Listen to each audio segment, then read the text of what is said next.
ওকে, so performance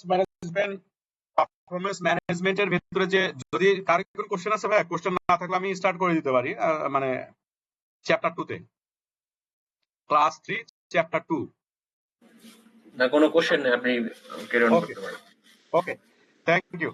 so performance ম্যানেজমেন্টের framework সবচেয়ে গুরুত্বপূর্ণ। হ্যাঁ, আমাদের কোম্পানিতে এক একটা কোম্পানিতে এক এক ধরনের পারফরমেন্স ম্যানেজমেন্টের প্রসেস গুলো তারা ফলো করে থাকে এবং ফ্রেমওয়ার্ক গুলো ফলো করে থাকে, ঠিক আছে।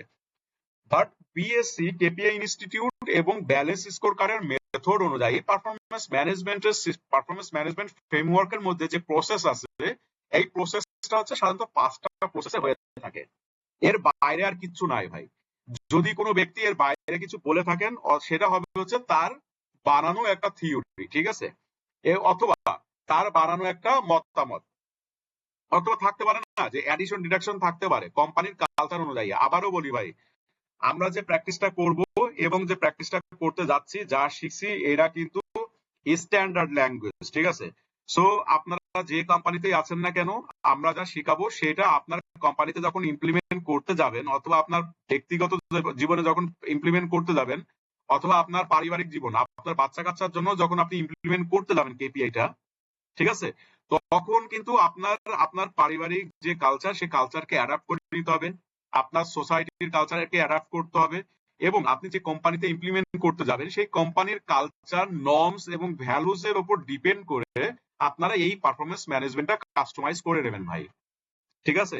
এখানে যা শিখছেন সেটা হুবহু যদি ওখানে ইমপ্লিমেন্ট করতে চান, তাহলে সেই ক্ষেত্রে একটু বাধার সম্মুখীন হতে হবে। কারণ কি, ওইখানে অনেক গোড়া লোক থাকতে পারে, পুরাতন লোক থাকতে পারে, অথবা মনে করেন যে অন্য প্রসেস ব্যবহার করে সেই লোক থাকতে পারে, ঠিক আছে।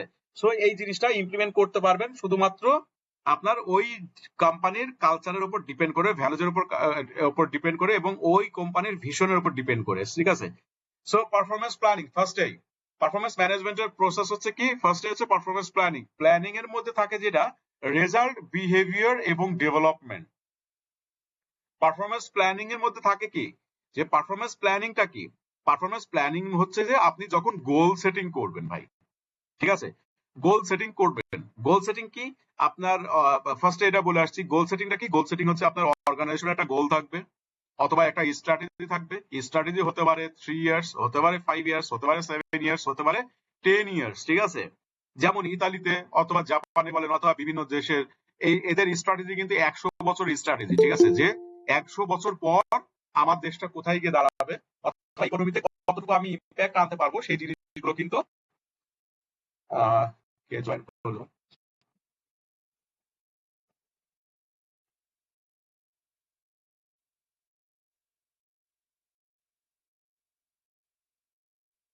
হ্যাঁ, সেই জিনিসগুলো কিন্তু তাদের ওখানে লেখাই থাকে যে এত বছর পরে এত হবে।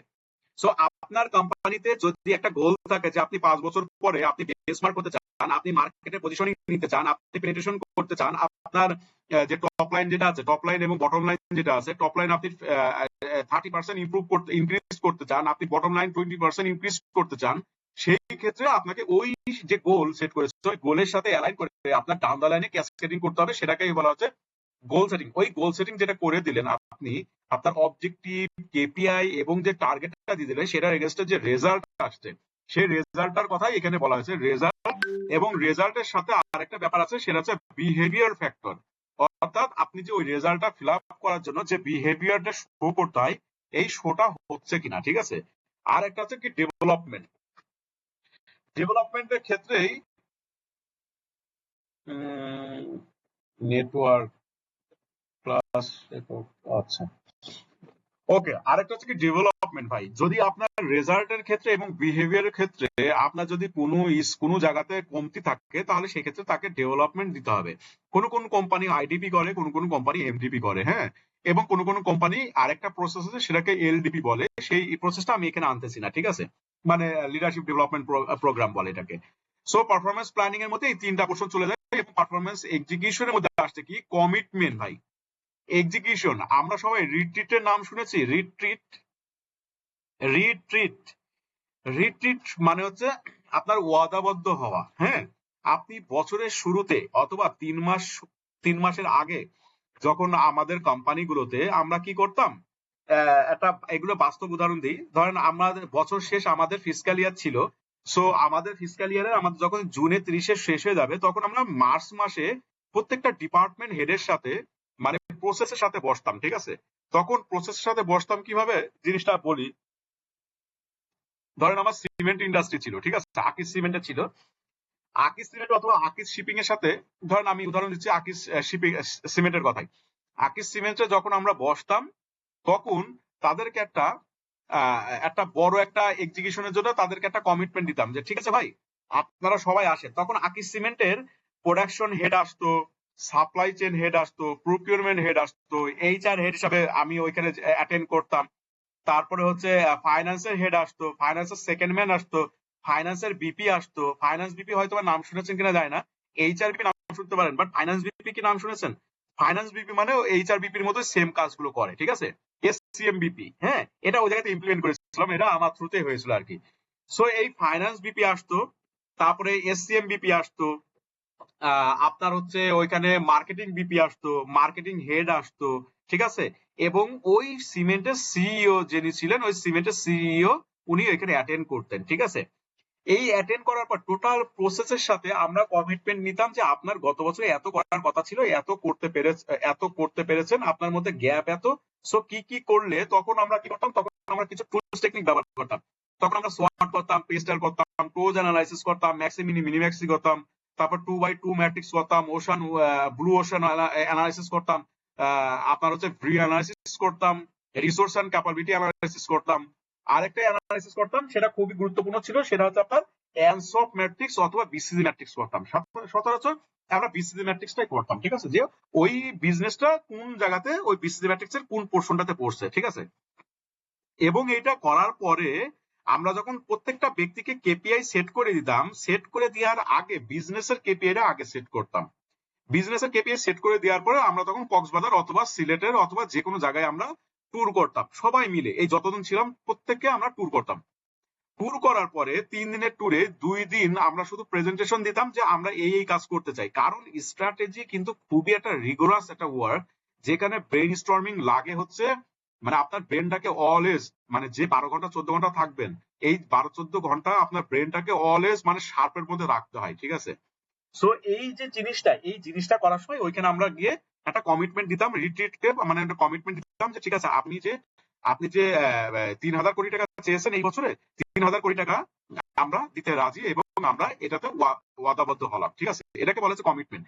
এই কমিটমেন্টের পাশাপাশি মানে রিট্রিটের মানে এটা হচ্ছে আর কি, ঠিক আছে?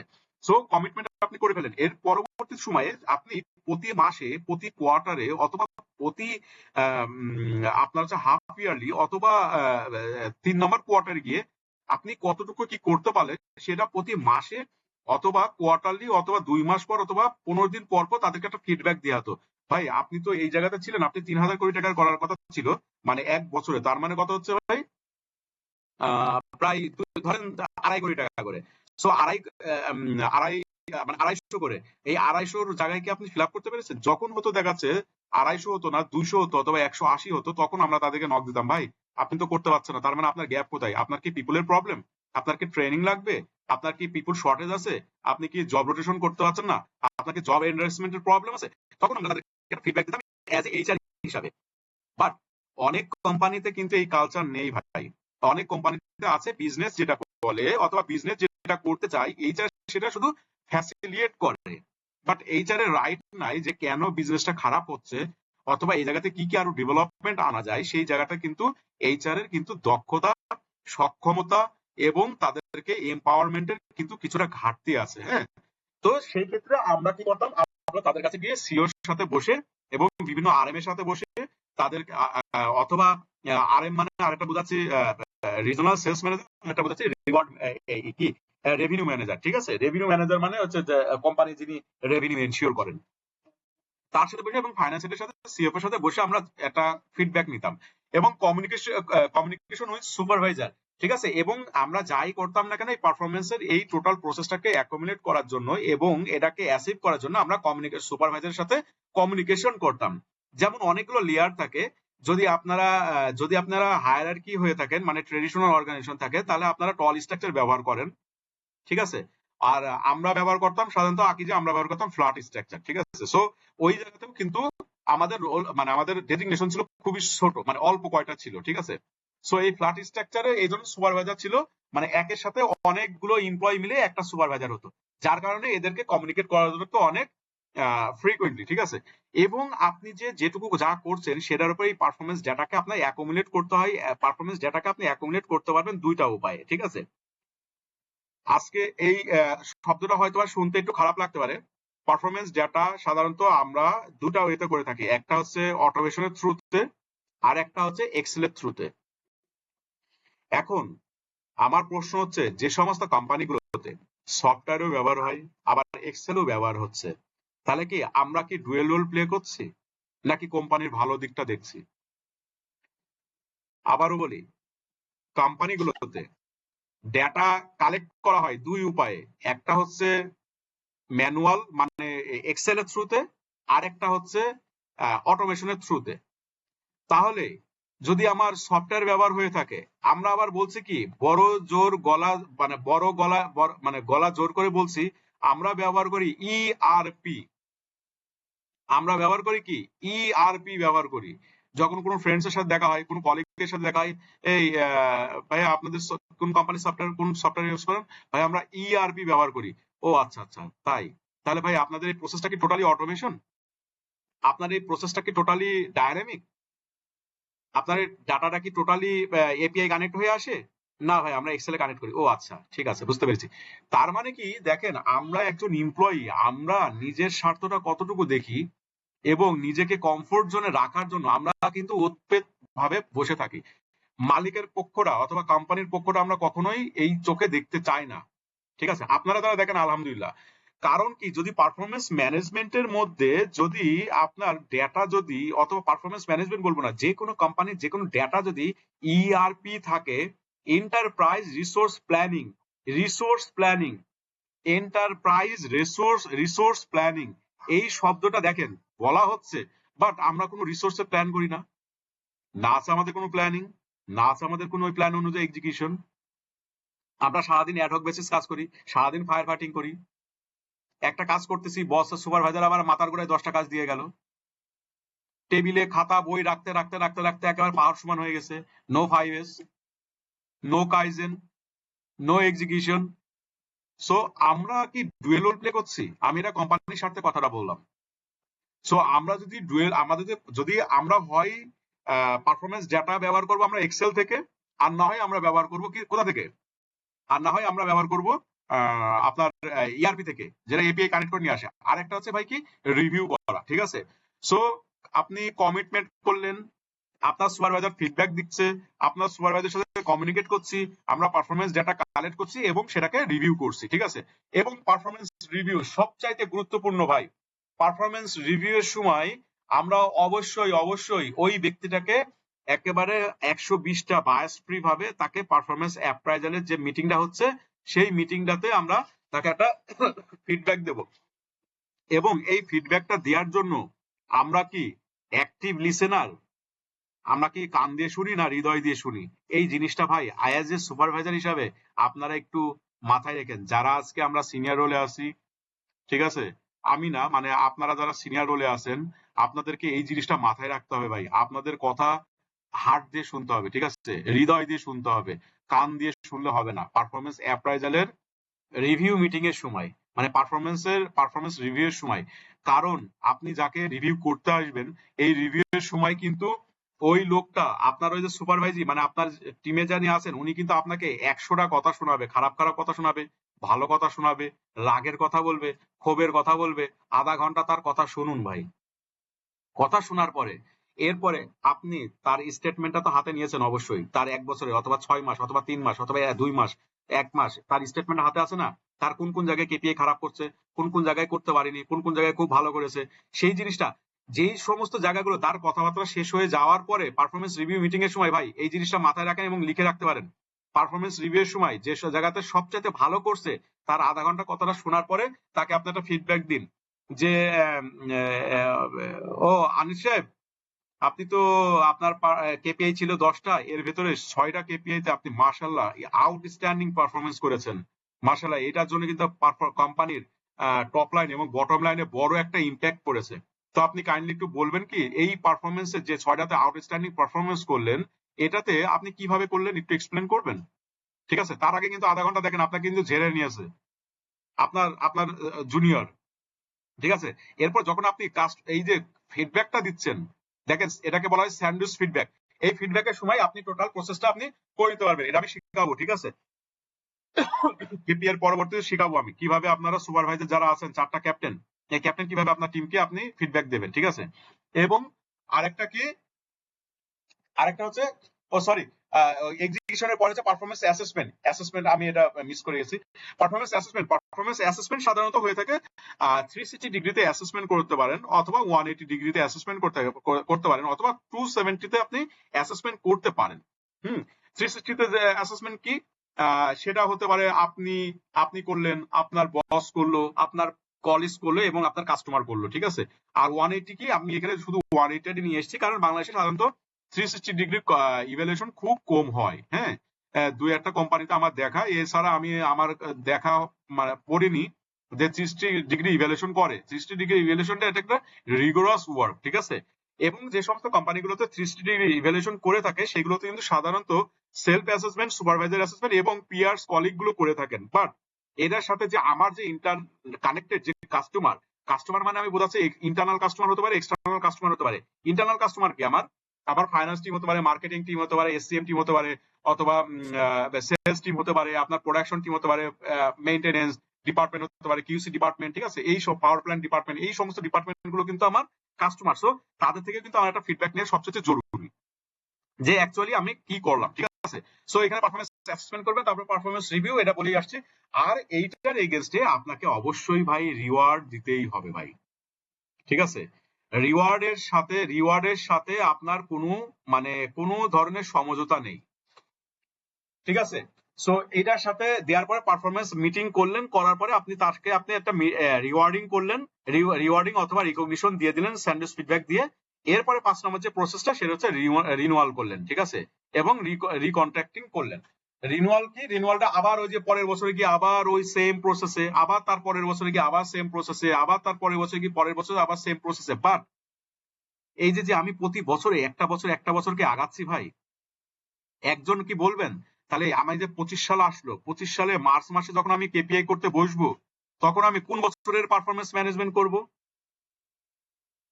কোন বছরের প্ল্যানটা করব, কোন বছরের গোল সেটিংটা করব, কোন বছরের করবো ভাই? 2025-এর মার্চে বসবো, তাহলে কোন বছরের পারফরমেন্স প্ল্যানিং করব? 2026 ওকে, মানে 2026 অর্থ বছরে জুন থেকে জুলাই সম্ভবত। ওকে, 2026-27, তাই না ভাই, ফিসক্যাল ইয়ার। জি বাট এখানে আপনারা যারা টপ রোলে থাকবেন, ঠিক আছে, আপনাদেরকে অবশ্যই মাথায় রাখতে হবে যে আপনি শুধু 2026 সালে করলে হবে না ভাই। আপনি যদি এইচআর ডিপার্টমেন্ট হয়ে থাকেন, আপনি যদি প্রোডাকশন ডিপার্টমেন্টের হয়ে থাকেন, আপনি যদি কি বলবো, এটার সাথে মেইনটেনেন্স ডিপার্টমেন্ট খুবই জড়িত ওতপ্রোত, মেইনটেনেন্স ডিপার্টমেন্ট হয়ে থাকেন, অথবা আপনি যদি সেলস ডিপার্টমেন্ট হয়ে থাকেন, আপনাকে অবশ্যই 2026-27-এর সাথে অ্যাডিশন করে নিতে হবে আপনার আগামী 5 বছর। তার মানে 26-27 আর 32, তার মানে আপনার 32-33 সালের পারফরমেন্স প্ল্যানিংটাও আপনাকে এট এ টাইম করে ফেলতে হবে। ঠিক আছে ভাই, যেহেতু আমরা বিএসসি করছি, বিএসসি কিন্তু আপনাকে অবশ্যই 3 বছর অথবা 5 বছরের একটা স্ট্র্যাটেজি থাকতে হবে। বিএসসি করলে আবারও বলছি, যদি আপনি ব্যালেন্সড স্কোর কার্ড ব্যবহার করেন তাহলে অবশ্যই আপনাকে 3 বছর, 5 বছর, 7 বছর অথবা 10 বছর অথবা তার অধিক স্ট্র্যাটেজি থাকতে হবে। ঠিক আছে, এই স্ট্র্যাটেজিটা থাকতে হলে তাহলে কি করতে হবে, যদি আপনার এই স্ট্র্যাটেজিটা কি, তাহলে আপনার এই 25-26-27-এর জন্য যদি করেন, তাহলে আপনি যদি 5 বছর স্ট্র্যাটেজি থাকে, তাহলে পরের 32-33 সালটা আপনাকে অ্যাড করে নিতে হবে। ঠিক আছে, তারপরের বছর তো যাবেই, পরের বছর করবেন। আবার যখন 26-এ আসবেন তখন আবার কোন বছরটা করবেন ভাইয়া, 27-28-এরটা করবেন, আর পরের বছরে গিয়ে আবার 33-34 সালেটা করে নেবেন। ঠিক আছে ভাইয়া, মানে যদি আপনার পারফরমেন্স 5 বছর হয়ে থাকে, প্ল্যানিং যদি 5 বছর হয়ে থাকে। ঠিক আছে,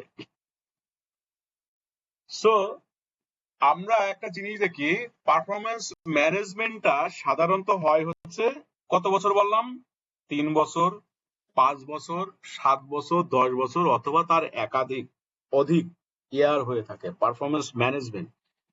বাট এই পারফরমেন্স ম্যানেজমেন্টে যখন আমরা পারফরমেন্স প্ল্যানিং এ যখন আমরা ক্যাসকেডিং করব, তখন আমরা 1 বছর আগাবো, আবার তার পরের বছরে গিয়ে একবার আগাবো, প্রথম বছর আগাবো, তার পরের বছরে গিয়ে আবার আগাবো, ঠিক আছে? সো এই পারফরমেন্স প্ল্যানিং এর সময় আমরা খেয়াল রাখবো যে বাজেটের প্রতি, বাজেটটাও কিন্তু এর সাথে by build in.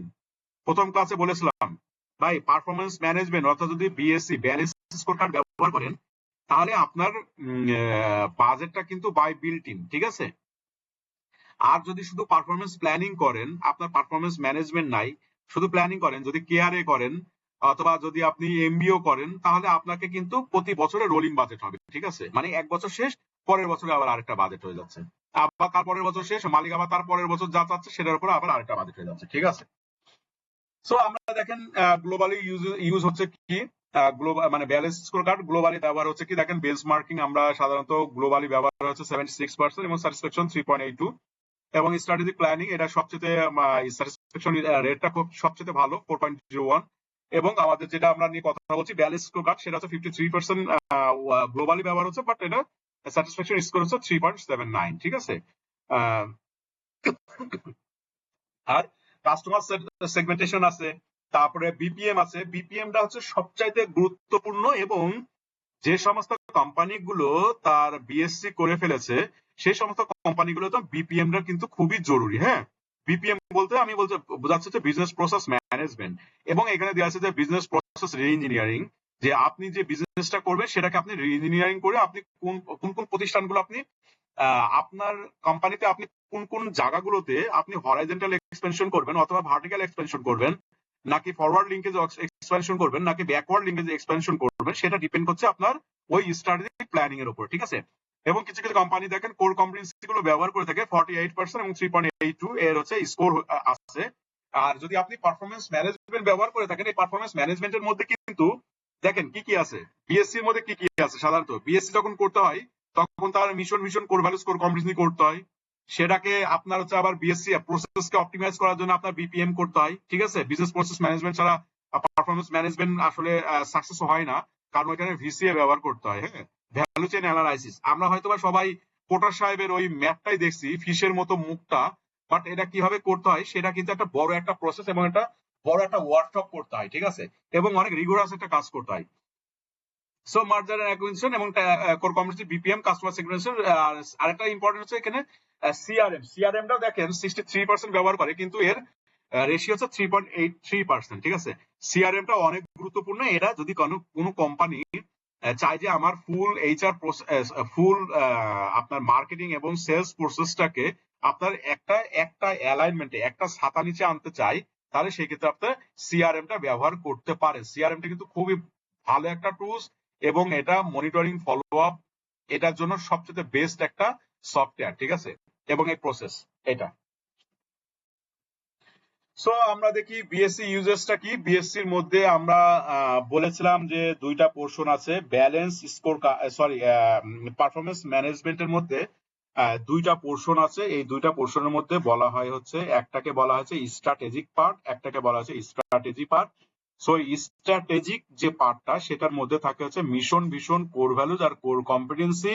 R strategy পার্টের মধ্যে থাকে সাধারণত আপনার objective, KPI, action plan, initiative, ঠিক আছে? আর একটা থাকে টার্গেট আর কি, কেপিআই পর তো টার্গেট আলটিমেটলি থাকবেই।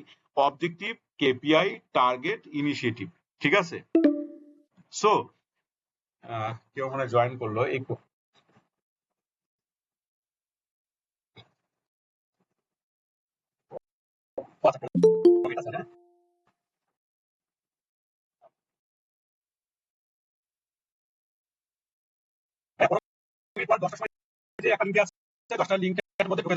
ঠিক আছে?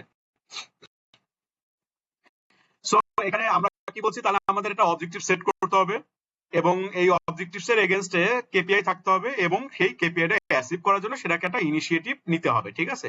এই কেপিআই তো আবার অনেক কোম্পানি এটা ব্যবহার করে অ্যাকশন প্ল্যান হিসাবে।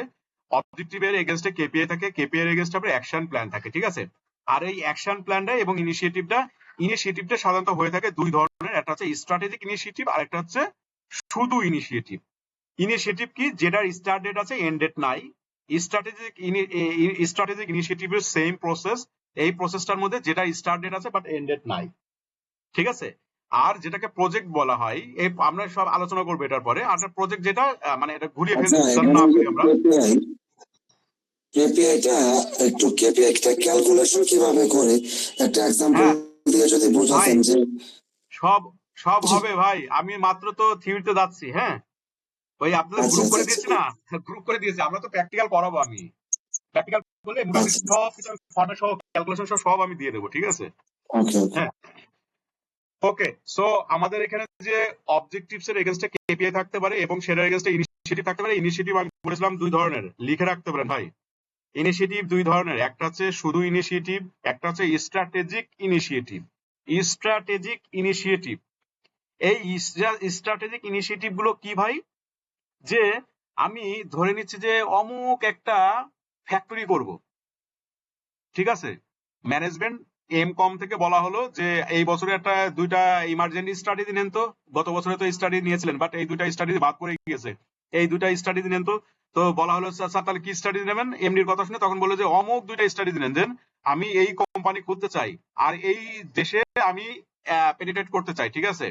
সো এই দুটা ইনিশিয়েটিভ আমরা নিয়ে নিলাম, ঠিক আছে। স্ট্র্যাটেজিক ইনিশিয়েটিভ মানে কি, এই ইনিশিয়েটিভটা আসলে আদৌ কবে থেকে আমরা শুরু করব, বাট আমরা ধরে নিতে পারি 2026-27 জুলাইয়ের 1 তারিখ থেকে শুরু হচ্ছে, বাট কবে শুরু হচ্ছে মানে এটার কাজটা যে কবে নাগাদ হবে, অথবা কবে নাগাদ টেবিল ওয়ার্ক হবে, কবে নাগাদ সার্ভে হবে, প্রজেক্টের যে 5টা যে ইয়ে আছে, প্রজেক্ট পিএমপির যে 5টা যে অপশন আছে, এই অপশনের মধ্যে কোনটা যে কখন হবে সেটা আমরা কেউই জানি না, ঠিক আছে। এটাকে বলা হয় স্ট্র্যাটেজিক ইনিশিয়েটিভ, ঠিক আছে, লং টার্ম। আর একটা ইনিশিয়েটিভ মানে কি, যে চলেন ভাই এইবার তো রোজা আছে, এই রোজার মধ্যে আমরা এইচআর মিলে সবাই একটা সিএসআর করে আসি, ঠিক আছে। আমাদের এইচআর একটা বাজেট আছে 2 লাখ টাকা আছে, চলেন আমরা গরিবদের মিনিমাম 3 দিন হলেও ইফতারি দিয়ে আসি, ঠিক আছে। তাহলে কি করলেন, আপনার এই এইচআর যে বাজেট আছে 3 লাখ টাকায় 3 লাখ টাকার একটা ইফতারি আয়োজন করে আপনি গরিব দুঃখীদের অথবা রাস্তা রাস্তায় যারা আপনার থাকে তাদেরকে আপনার ইফতারি বিলাতে পারেন। এটা হচ্ছে ইনিশিয়েটিভ, ঠিক আছে ভাই। এই জায়গাতে বোঝার কারণে ইয়ে আছে।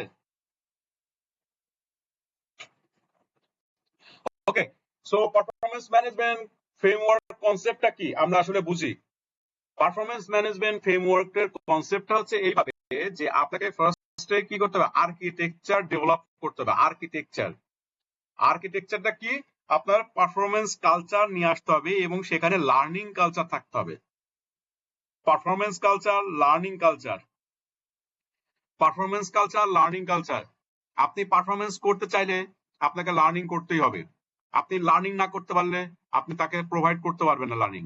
পারফরমেন্স কিভাবে করতে হয়, হাউ পার্টটা শিখাতে পারবেন না, কেন করতে হয় হোয়াই পার্টটা শিখাতে পারবেন না, কিভাবে করতে হয় কি করতে হয় হোয়াট পার্টটা শিখাতে পারবেন না। সো ফার্স্টে আপনাকে এই ফ্রেমওয়ার্কের মধ্যে পড়তে হবে, আপনাকে পারফরমেন্স কালচার এবং লার্নিংটা আনতে হবে। এবং আর পাশাপাশি কি আছে, আপনার এইটার পাশাপাশি আপনাকে অবশ্যই হার্ডওয়ার্ক মানে কি, হার্ডওয়ার্ক বোঝাচ্ছি আমি রিপোর্টিং কালচারটা আনতে হবে, ঠিক আছে। রিপোর্টিং কালচার এটা সিস্টেমে আনতে হবে, যে কার রিপোর্ট কে, কার রিপোর্ট কে, কার রিপোর্ট কে। আমাদের বাংলাদেশে অধিকাংশ কোম্পানিগুলোতে আছে কি, যেগুলো যেগুলো থ্রেশহোল্ড কোম্পানি, অথবা যেগুলো আপনার ডিক্লাইনের দিকে যাচ্ছে, অথবা ধরেন ম্যাচুরিটির দিকেও চলে গিয়েছে, তারা শুধু বিজনেস ফোকাস, বাট এই বিজনেসটা করার জন্য যে কে কাকে রিপোর্ট করবে, কে কার আন্ডারে থাকবে, কতটুকু রিপোর্টিং মানে কতটুকু এসএলএ করতে হবে, কতটুকু ওএলএ করলে আমার এই বিজনেসটা আরো সাকসেস হবে, এই জিনিসটা কিন্তু নাই, ঠিক আছে। এবং তার পরবর্তী কি আছে ভাই, সফটওয়্যারটা দেখেন আমি জাস্ট এটা ইয়েভাবে দিয়েছি, এটাকে কেপিআই এর ভিজুয়ালাইজেশন আনার জন্য আপনাকে সফটওয়্যারটা ব্যবহার করতে হবে। আপনি যদি পাওয়ার বিআই ব্যবহার করতে পারেন, পাওয়ার বিআই দিয়ে আনতে পারেন, সেটা আপনি ডেটা আপনি পেতে পারেন আপনি এক্সেল থেকে অথবা গুগল শিট থেকে। আর আপনাকে যদি আপনি সফটওয়্যার ব্যবহার করেন, তাহলে সফটওয়্যার গুলো আপনার প্রত্যেকটা ডিপার্টমেন্টের সফটওয়্যার থাকতে পারে, প্রত্যেকটা ডিপার্টমেন্টের অ্যাক্টিভিটি গুলো সফটওয়্যার থাকতে হবে, তাদের পারফরমেন্স গুলো সফটওয়্যার থাকতে হবে। তাহলে আপনি এপিআই কানেক্ট করে আপনি এই অটোমেশনের থ্রুতে আপনি এখানে ভিজুয়ালাইজ করতে পারবেন। এবং কেপিআই ডকুমেন্টেশন এটা কিন্তু খুবই মানে গুরুত্বপূর্ণ, এটা আমি শিখাবো কিভাবে কেপিআই ডকুমেন্টেশন করতে হয়, ঠিক আছে। কেপিআই ডকুমেন্টেশন করতে হবে। আরটা হচ্ছে কি ইন্টিগ্রেশন, যদি আপনি আপনার সফটওয়্যার থ্রুতে যদি আপনি ভিজুয়ালাইজ করতে পারেন এবং রিপোর্টিং কালচার যদি আপনি আনতে পারেন, তাহলে আপনি কিন্তু দ্রুত সিদ্ধান্ত নিতে পারবেন। ধরেন আপনাকে বলা হলো করিম সাহেব আপনি একটা পারফরমেন্স ম্যানেজমেন্টের একটা ম্যাট্রিক্স নিয়ে আসেন, অথবা পারফরমেন্স ম্যানেজমেন্টের রেজাল্ট শিটটা নেন তো গত মাসের, আপনাকে মনে করেন নিয়ে পিনিয়ে এই করতে করতে করতে করতে 4 ঘন্টা লেগে যাবে আপনার এই ডকুমেন্টেশন আনার জন্য, কেপিআই রিপোর্টটা আনার জন্য, ঠিক আছে। এরপর সেখানে হয়তো আপনার ম্যানিপুলেশন থাকতে পারে, সেখানে তার ইচ্ছা মতো কেপিআই গুলো ডিলিট করে আপনার আবার অ্যাডিশন করে কিছু কিছু আনতে পারে, যদি আপনি ম্যানুয়াল প্রসেস করে থাকেন, ঠিক আছে, এবং এক্সেল করে থাকেন। সো এইখানে আপনার সিদ্ধান্ত নিতে গিয়ে আপনার যদি দেখাচ্ছে আপনি আজকে হঠাৎ একজন মার্কেটিং এর লোক অথবা আপনি একজন সেলস এর লোক যদি হয়ে থাকেন, আজকে যদি আপনি 10 টাকা কমিশন দিয়ে থাকেন, এই কমিশনটা মার্কেটে দিয়ে সিদ্ধান্ত দিতে দেখা যাচ্ছে 3-4 ঘন্টা লেগে যায় অথবা 5 ঘন্টা লেগে যাবে। সো এখানে সিদ্ধান্ত মেকিংটা খুবই দ্রুত হয় ইন্টিগ্রেশন করলে, এবং ম্যানেজমেন্টের ইনিশিয়েটিভ নেওয়ার জন্য খুবই গুরুত্বপূর্ণ ভূমিকা পালন করে। এটা হচ্ছে গভর্নেন্স বডি বলা হয়, ঠিক আছে। গভর্নেন্স বডিটা খুবই গুরুত্বপূর্ণ। গভর্নেন্স বডি গুলোতে সাধারণত থাকে টপ ম্যানেজমেন্ট ও বিওডি, এরা থেকে থাকেন, ঠিক আছে। এবং এরা ডাটা অ্যানালাইসিস করতে খুবই সুবিধা হয়, ডাটা গ্যাদারিং করতে সুবিধা, এবং কেপিআই সিলেকশন করতে পরবর্তীতে এটা বেঞ্চমার্কিং ধরে এর কেপিআই সিলেকশন করতে খুবই ইজি হয়, ঠিক আছে। এরা আছে, এটাকে বলা হয়েছে বিল্ডিং ব্লক ফিলোসফি।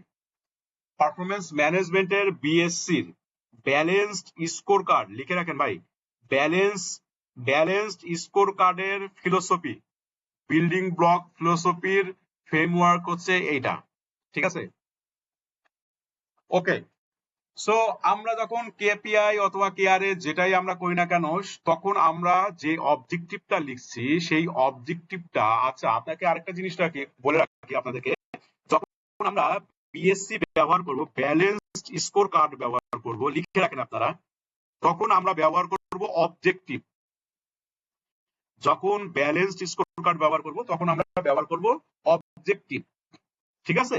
আর যখন আমরা ব্যালেন্স স্কোর কার্ড ব্যবহার করব না, যখন আমরা কেআরএ ব্যবহার করব, তখন আমরা জাস্ট একটা ভার্ব ব্যবহার করব। ক্লিয়ার ভাই? একটা ভার্ব ব্যবহার করব, ঠিক আছে। সো আমাদের অবজেক্টিভটা শুরু হতে হবে অবশ্যই ভার্ব দিয়ে, এবং কেপিআই সিম্বল আমরা জানি সাধারণত 3 ধরনের হয়ে থাকে। একটা হচ্ছে নাম্বার, পার্সেন্টেজ আর মানে value. Number, percentage, value, number, percentage, value, ঠিক আছে। এই জিনিসটা মাথায় রাখেন, নাম্বার, পার্সেন্টেজ, ভ্যালু। সো এই কেপিআইটা শুরু হয় সাধারণত, এবং ইনিশিয়েটিভ শুরু হয় নাউন দিয়ে, ঠিক আছে। যখন আমরা কেপিআই ক্যাসকেডিং করব, তখন আমরা অবজেক্টিভ যখন লিখবো, যদি বিএসসি ব্যবহার করি, তখন অবজেক্টিভ লেখার আগে শুরুতেই আমরা ব্যবহার করব ভার্ব দিয়ে শুরু করব, ঠিক আছে। যে কোনো লেখার শুরুতে ভার্ব দিয়ে শুরু করব। কেপিআই লেখা শুরু করব, যেমন ইনক্রিজ 10% রেভিনিউ বাই 2026, ঠিক আছে। যে কোনো কাজ শুরু করতে, মানে এই যে অবজেক্টিভটা লিখলাম, তাহলে সেক্ষেত্রে আমার কেপিআই কি লিখবো ভাই? কেপিআই লিখলাম কিভাবে ভাই? কেপিআই লিখলাম হচ্ছে, যেহেতু আমি বলে দিয়েছি যে 10% আপনার হচ্ছে 10% ইনক্রিজ করতে হবে রেভিনিউ, তাহলে আপনার পার্সেন্টেজ অফ রেভিনিউ, এটা হচ্ছে আমার কেপিআই হবে, ঠিক আছে ভাই। পার্সেন্টেজ অফ কেপিআই এটা আমার রেভিনিউ হবে, ঠিক আছে। যদি আমি বলি যে ভ্যালুজ এর ক্ষেত্রে, তাহলে নাম্বার, কি এই যে ডলার সাইন না, ডলার মানে কি বিডিটি রেভিনিউ, ঠিক আছে। মানে আমাকে এত টাকা বিক্রি করতে হবে, বিডিটি রেভিনিউ বলতে আমাকে এত টাকা বিক্রি করতে হবে, অথবা বিডিটি ভলিউম, এত ভলিউম, ঠিক আছে। অথবা আরেকটা করতে পারি আমরা, নাম্বার অফ কি, আমাদের কাছে এতগুলো কাস্টমার, এটাকে করতে গেলে, রেভিনিউ করতে গেলে আমাকে কিছু কাস্টমার ডেভেলপমেন্ট করতে হবে, কিছু মার্কেট ডেভেলপমেন্ট করতে হবে, আমাকে কিছু ট্রেনিং দিতে হবে। তাহলে সেক্ষেত্রে আমার কেপিআইটা কি হবে? তাহলে number of training provided, number of training provided, number of customer developed, ঠিক আছে। আরেকটা জিনিস মাথায় রাখি, যে যখন আমরা কেপিআইটা সেট করব, তখন অবশ্যই আমরা শুরু করব নাউন দিয়ে, সরি, কেপিআইটা অবজেক্টিভটা শুরু করব ভার্ব দিয়ে, কেপিআইটা শেষ করব কি পিপি ফর্ম দিয়ে।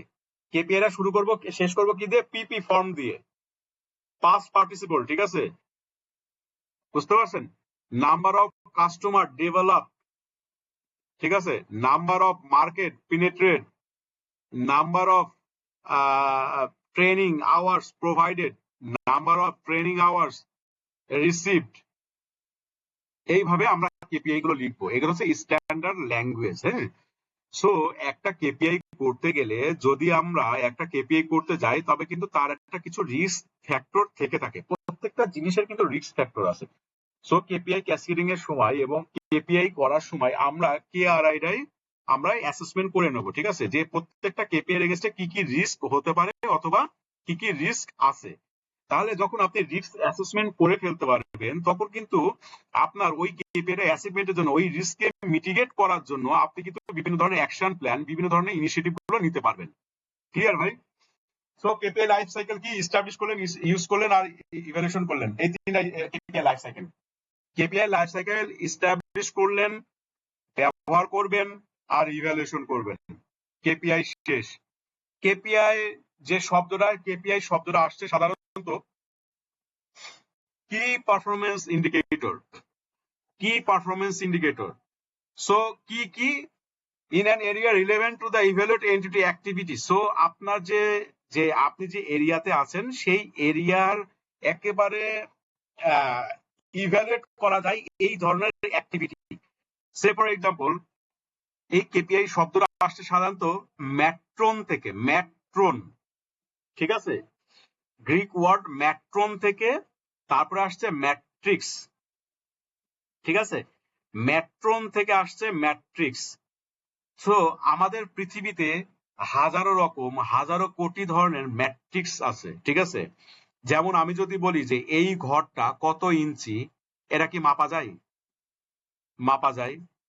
এখানে যদি আমি বলি এইখানে কতটুকু আলো তাপমাত্রা আছে, অর্থাৎ লাক্স প্যারিমিটার কত, আপনি বলতে পারবেন যে লাক্স প্যারিমিটার ভাই আমার এখানে মেপে বলেন ভাই আপনার এখানে 1300 থাকার কথা, কেরানি জবে আছে 800, এখানে আরো 2টা লাইট লাগান।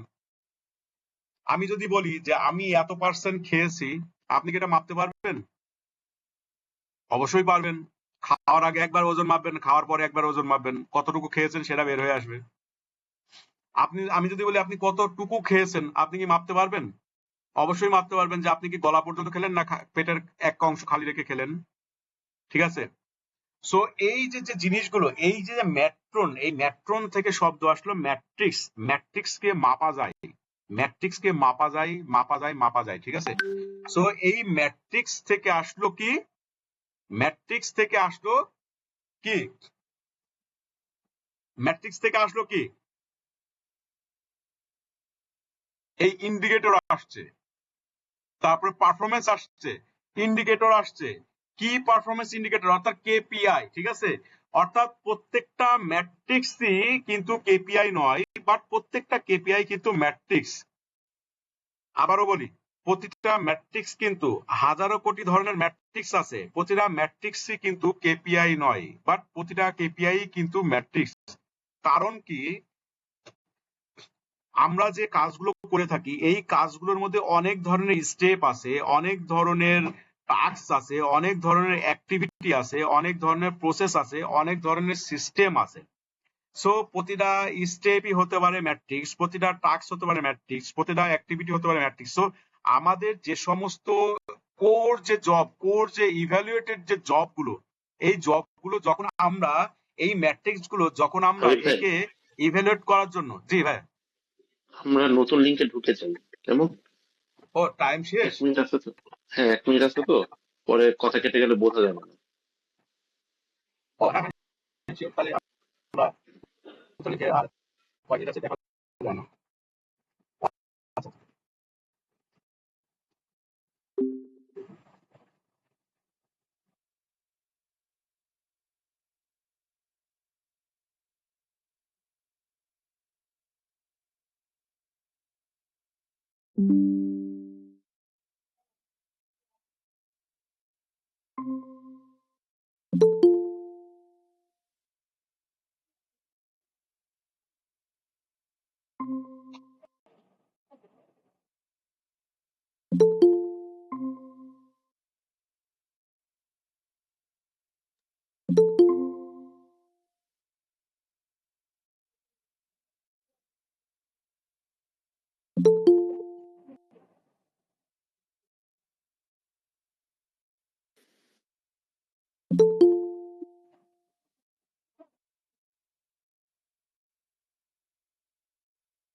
সো মেইন যে পোস্ট গেটটা আছে, আমার কথা সবাই শুনতে পাচ্ছেন?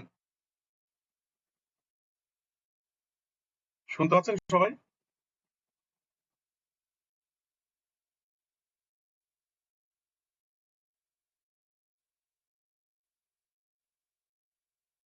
শুনতে পাচ্ছেন সবাই?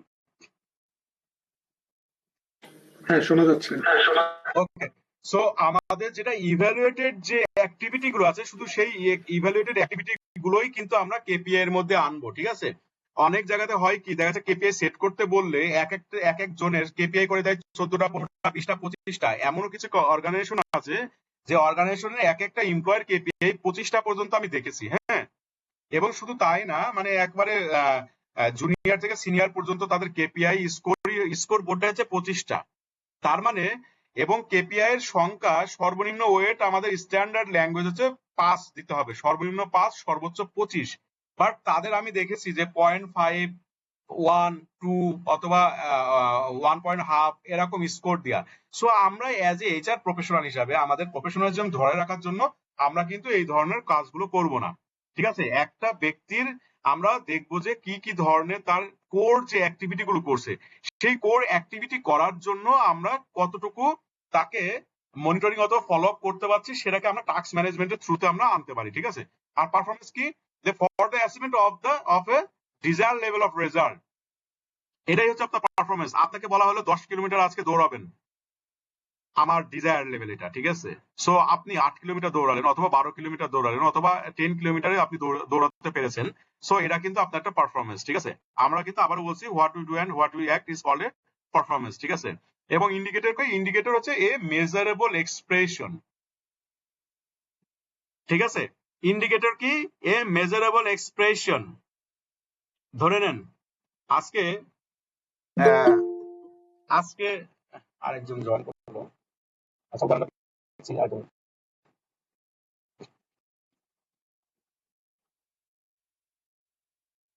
ওকে, ইন্ডিকেটরটা আমরা উদাহরণ দিচ্ছি, হ্যাঁ। সো আমরা কি কি শব্দটা তো বুঝতে পেরেছি, তাই না? যে কি মানে কি,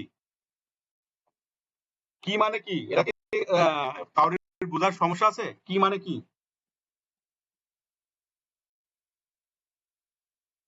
ওকে, সো কি পয়েন্টটা আমরা বুঝতে পেরেছি যে আমাদের যেটা ইভ্যালুয়েটেড পয়েন্ট সেটা আমরা নিয়ে আসবো, সেটার উপরে আমি যে ডিজায়ার আউটকাম আমি চাচ্ছি, যে রেজাল্টটা চাচ্ছি, সেটা হচ্ছে আমার পারফরমেন্স। আর ইন্ডিকেটরটা হচ্ছে আমার মেজারেবল এক্সপ্রেশন। মেজারেবল এক্সপ্রেশন মানে কি, যে আপনি আজকে আমার ধরেন জ্বর হলো, জ্বর হওয়ার পরে আমি আমার খুব শরীর খারাপ, আমি শুয়ে আছি, আমি থার্মোমিটারটা বগলের নিচে দিয়ে আমি দেখতে পাচ্ছি যে আমার কত ডিগ্রি জ্বর হলো, অর্থাৎ থার্মোমিটারে বলে দিচ্ছে যে 102 ডিগ্রি জ্বর। আমাকে কি ইন্ডিকেট দিয়ে দিল আপনার 102 ডিগ্রি জ্বর, ঠিক আছে ভাই? তার মানে কি, এটাই হচ্ছে ইন্ডিকেটর। আপনাকে ইন্ডিকেট দিচ্ছে যে আপনার কেপিআই শুধুমাত্র আপনাকে কি দিচ্ছে, ইন্ডিকেট দিচ্ছে যে আপনার এই পারফরমেন্সের জন্য আপনার এতটুকু যাওয়া উচিত ছিল, বাট আপনি এতটুকু যেতে পেরেছেন, এটার জন্য আরেকটু এফোর্ট দেন, আর এটা ভালো করেছেন, এটাকে আপনি মানে কন্টিনিউয়াস প্রসেসে ধরে রাখেন, ঠিক আছে? সাস্টেইন করেন অ্যাচিভমেন্ট, পারফরমেন্সটা সাস্টেইন করা কিন্তু সবচেয়ে গুরুত্বপূর্ণ। একজন ব্যক্তি যেমন সচিন টেন্ডুলকারের কথা যদি বলেন, ওয়াসিম আকরামের কথা যদি বলেন, ঠিক আছে? তো মানে এই ধরনের কিছু কিছু প্লেয়ার আছে, এদের কথা যদি আপনি বলেন, হ্যাঁ, তারপরে গেইলের কথা যদি বলেন, দেখেন এরা খেলার শুরুতে যেভাবে ধরে রেখেছে এবং খেলার শেষ পর্যন্ত রিটায়ার্ড পর্যন্ত এদের পারফরমেন্স কিন্তু সেম পারফরমেন্স ছিল, ঠিক আছে? হ্যাঁ, মানুষের তো মানে সব দিন তো সেম যাবে না, বাট তাদের এভারেজটা আপনি স্কোরটা দেখেন, একটু গুগলে দেখে নেন, এদের এভারেজ কিন্তু স্কোর কিন্তু সেম, ঠিক আছে? সো এই যে প্রসেসটা, এই প্রসেসটা আমরা আজকে জানবো যে কি পারফরমেন্স ইন্ডিকেটরের মধ্যে আমরা কিভাবে আমরা শুরু করতে পারি। সো এই অবজেক্টিভটা শুরু করব আমরা ভার্ব দিয়ে, এবং কেপিআই স্টার্ট হবেই হচ্ছে আমাদের ভ্যালুস দিয়ে, নাম্বার দিয়ে অথবা পার্সেন্টেজ দিয়ে, ঠিক আছে? এবং ইনিশিয়েটিভ শুরু হয় হচ্ছে সাধারণত নাউন দিয়ে। দেখেন ইনিশিয়েটিভ একটা আমি দিয়েছি এইচআরএস সফটওয়্যার ইমপ্লিমেন্টেশন, ঠিক আছে? আপনি নাউন দিয়ে শুরু করেছেন, আর আমি যখন অবজেক্টিভ লিখছি তখন কি ইনক্রিজ কাস্টমার স্যাটিসফ্যাকশন। দেখেন আমি কিন্তু এটা ভার্ব দিয়ে শুরু করেছি, অবজেক্টিভ যারা আমরা বিএসসি ব্যবহার করব তাদের জন্য এটা গুরুত্বপূর্ণ, যারা আমরা কেআরএ ব্যবহার করব তাদের জন্য এটা গুরুত্বপূর্ণ নাও হতে পারে, কারণ এটা হতে পারে দেখা যাচ্ছে শুধু স্যাটিসফ্যাকশন, ঠিক আছে। অবজেক্টিভের জায়গায় কেআরএ হবে কি শুধু স্যাটিসফ্যাকশন। এই স্যাটিসফ্যাকশনের জায়গায় আপনার কিছু ইন্ডেক্স আসতে পারে, যেমন আপনি customer satisfaction index, customer satisfaction percentage, তারপর customer complain receive versus resolve, এইগুলো আপনার এখানে আসতে পারে, ঠিক আছে। কাস্টমার স্যাটিসফ্যাকশন এগেইনস্টে কেপিআই আসতে পারে। সো আমরা এই এই তিনটা প্রসেস, এই তিনটা জায়গাতে আমরা কি সবাই বুঝতে পেরেছি যে আমরা যখন বিএসসি ব্যবহার করব তখন কি করব, আর যখন কেআরএ ব্যবহার করব তখন কি আমরা কিভাবে লিখবো, এইগুলো কিন্তু আপনারা একটু ব্রেইনে রাখেন, কারণ আপনারা যখন প্র্যাকটিক্যাল ক্লাসে চলে যাবো তখন কিন্তু এই জিনিসটা আবার একটু মিলাতে একটু কষ্ট হয়ে যাবে আপনাদের। হ্যাঁ, সো আমরা যখন ব্যালেন্স স্কোর কার্ড ব্যবহার করব তখন আমরা ভার্ব দিয়ে শুরু করব এবং একটা সুন্দর একটা সেন্টেন্স লিখবো। যখন আমি কেপিআই লিখবো, কেপিআই শুরুতে আমি তিনটা পোর্শন দিয়ে শুরু করতে পারি। একটা হচ্ছে কি যে আমি ভ্যালুস দিয়ে, একটা নাম্বার দিয়ে, একটা হচ্ছে পার্সেন্টেজ দিয়ে। আর একটা যখন আমি ইনিশিয়েটিভ লিখবো, ইনিশিয়েটিভ মানে আমার এই কেপিআইটা অ্যাচিভ করার জন্য কোনো ধরনের ইনিশিয়েটিভ নেওয়া হতে পারে, এই কেপিআইটা করার জন্য আমার কোন ধরনের অ্যাকশন প্ল্যান নিতে হয়, তখন সেটা আমরা নাউন দিয়ে লিখবো, ঠিক আছে। এবং কেপিআই সাধারণত লিডিং এবং ল্যাগিং কেপিআই সবচাইতে গুরুত্বপূর্ণ। এটাতে আমি পড়া না যাচ্ছি, মানে না পড়তেছি, আমি জাস্ট উদাহরণ দিয়ে বলে দিচ্ছি আপনাদেরকে লিডিং কেপিআই গুলো কি এবং ল্যাগিং কেপিআই গুলো, ঠিক আছে। লিডিং কেপিআই গুলো হচ্ছে যে আপনার যে কেপিআই গুলো কোম্পানিতে ডিরেক্টলি হিট করছে সেটা হচ্ছে আপনার লিডিং কেপিআই, ঠিক আছে। আর ল্যাগিং কেপিআই গুলো কি, যেটা আপনার করতে গিয়ে আপনার পাস্টের দিকে পেছনে ঘুরে তাকানো রাখছে। যেমন আপনি যদি ফার্স্ট টার্ম পরীক্ষা শেষ স্কুলের, সেকেন্ড টার্ম পরীক্ষাও শেষ, থার্ড টার্ম পরীক্ষা চলবে অথবা শুরু হচ্ছে আর 1 মাস আছে হাতে, আপনি কি করলেন, বললেন যে আমার তো এত প্লেস পাওয়া লাগবে, আমি তো প্রথম সাময়িকে পেয়েছি 10 নম্বর প্লেস, সেকেন্ড টার্মে পেয়েছি 7 নম্বর প্লেস, বাট আমার বাবা মা আমাকে গোল সেট করে দিয়েছে এই 9-এ অথবা ক্লাস 8-এ আমাকে সেকেন্ড প্লেসে আসতে হবে। তার মানে আপনার কতটা প্লেস আপনাকে ওভারকাম করতে হবে, ওভারল্যাপ করতে হবে কটা, 5টা। এই 5টাকে ওভারল্যাপ করতে গিয়ে আপনাকে দেখতে হবে যে আমি কোন কোন সাবজেক্টে খারাপ করেছি। ভাই ধরেন আপনি ম্যাথে খারাপ করেছেন, হায়ার ম্যাথে খারাপ করলেন, কেমিস্ট্রি খারাপ করলেন, ফিজিক্সে খারাপ করলেন, বাকিগুলোতে সব ভালো ভালো করেছেন। সো আপনার যে 4টা সাবজেক্টে খারাপ করলেন, এই 4টা সাবজেক্টকে আপনার ল্যাগিং ইন্ডিকেটর দেখে আপনাকে আগাতে হবে, ঠিক আছে। যে আপনি কিভাবে আগাবেন, কি কোন প্রসেসে আগাবেন, আপনার কয়টা টিচার লাগবে, আপনি কিভাবে হ্যান্ড নোট ক্রিয়েট করবেন, আপনি কিভাবে আপনার ফ্রেন্ডের সাথে ব্রেইন স্টর্মিং করে হ্যান্ড নোট ক্রিয়েট করবেন, অথবা আপনার কোন কোন টিচারের কাছে গেলে ভালো হয়, টিচার কি চেঞ্জ করার দরকার আছে কি না আছে, এই ধরনের ইনিশিয়েটিভ গুলো আপনাকে নিতে হবে, ঠিক আছে। এখন আসেন উদাহরণে। এই এই উদাহরণ তো বুঝতে পারছেন নাকি সবাই, স্কুল কলেজের উদাহরণ দিয়ে। ওইখানে ভাই এই গুগলে একটা ইয়ে আছে, সাইন আছে, দেখেন যে থামস আছে, সিলেবেশন আছে, অনেক কিছু আছে। আপনারা যেটা বোঝেন সেটা একটু থাম দিলে বুঝতে পারি যে আপনারা বুঝতে পারছেন এখানে, ঠিক আছে। আচ্ছা, সো আমরা ধরেন আজকে এই পুরো টিম আমাদের ক্লাস নেওয়া শেষ, ক্লাস শেষে আমরা একটা চায়ের দোকানে গেলাম। চায়ের দোকানে যাওয়ার পরে আমরা তাদেরকে বললাম, ভাই আমরা এখানে 15 জন লোক আছি, 15 কাপ চা দেন। তো লোকটা চা বানাবে।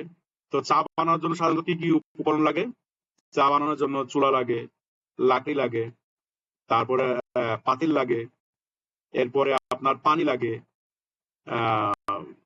তারপরে আর কি লাগে, চিনি লাগে, তারপরে চাপাতি লাগে, দুধ লাগে, আর ওটাকে রাখার জন্য একটা পাত্রের জন্য কাপ, আর একটা ঘুটার জন্য কি লাগে, চামচ লাগে, তাই না।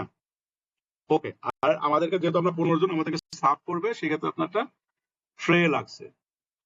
তো এখন কথা হচ্ছে একটা যে এই যে এত যে ম্যাটেরিয়াল গুলো লাগলো, এই ম্যাটেরিয়াল গুলো আমরা যে 15 কাপ চার যে অর্ডার দিলাম, ওই ব্যক্তি সারাদিন বসেছিল, এই 15 কাপ চাই কি সে কি বানাবে, সে কি 15 কাপ মেপে মেপে কি পানি দেবে, 15 কাপে কতটুকু চিনি লাগে এই কেজি হিসাবে কি চায়ের মধ্যে ঢুকাবে, এই 15 কাপ চা বানানোর জন্য কতটুকু চা পাতা লাগবে সেটা কি মেপে মেপে ওই চা পাতার মধ্যে দেবে, দেবে না, তাই না?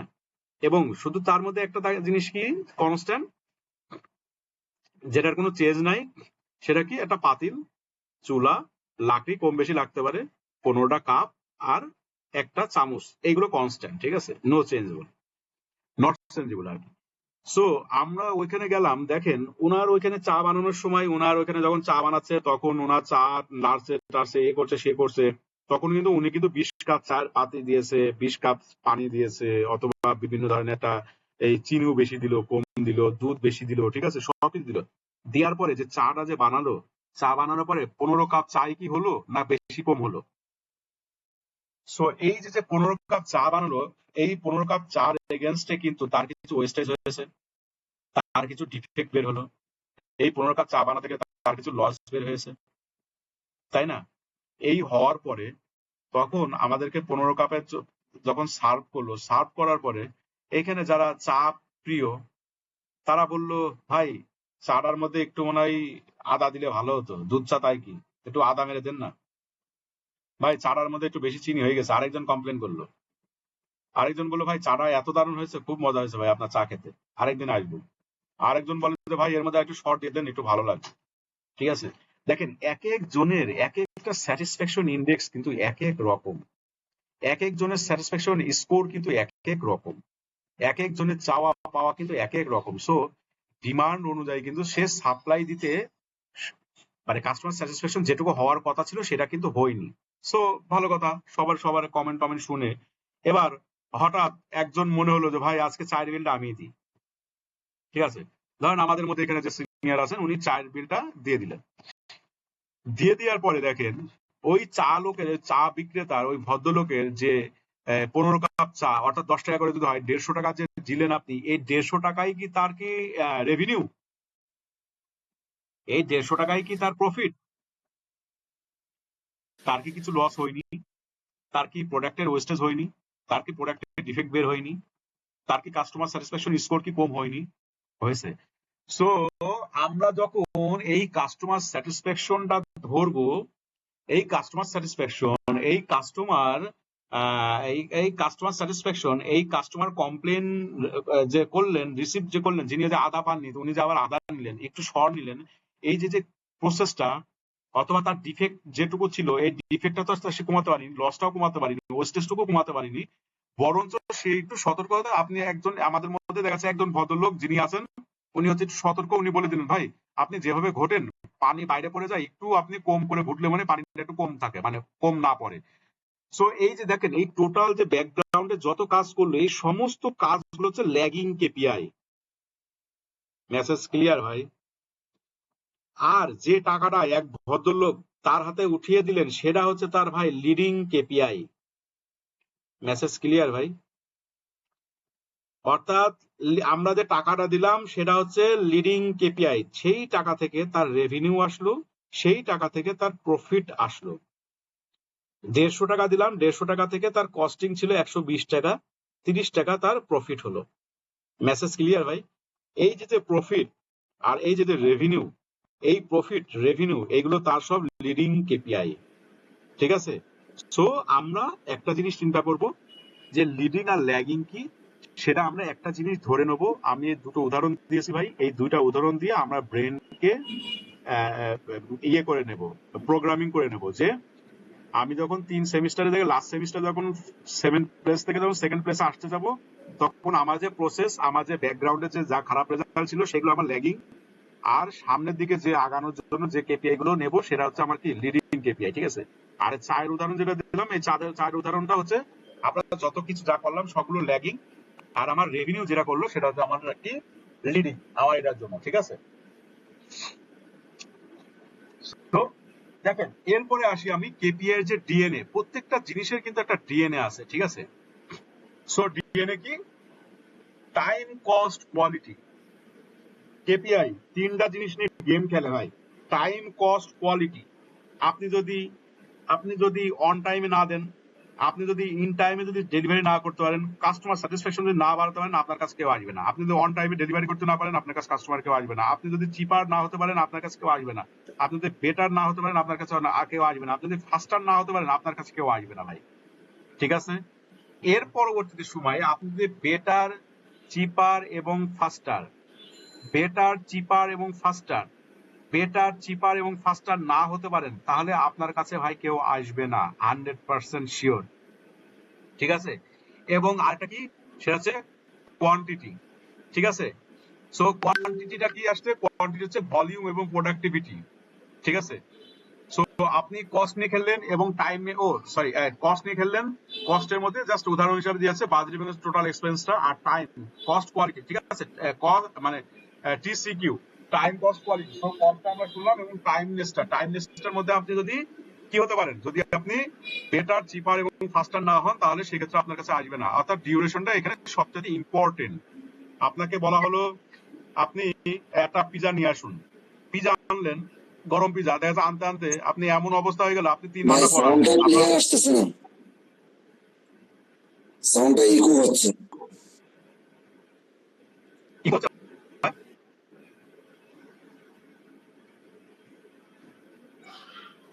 এখন শোনা যাচ্ছে?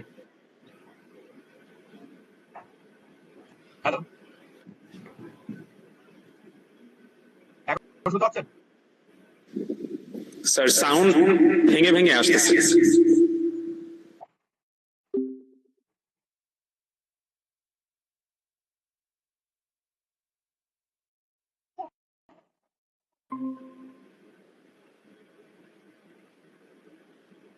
এখন এখন শুনতে পাচ্ছেন? হ্যালো, এখন শোনা যাচ্ছে? ইকো হচ্ছে আমার মনে হয় কেউ দুইটা আইডি এসছে ওই দুইটা ইকো তো হওয়ার কথা না, ডিপেন্ড কারণ আমি তো একটাই ব্যবহার করতেছি, আমার তো শুধু ল্যাপটপেই, দুইটা অন্য ব্যবহার করতে না আছে। ডিপেন্ডের লোকজন আছে।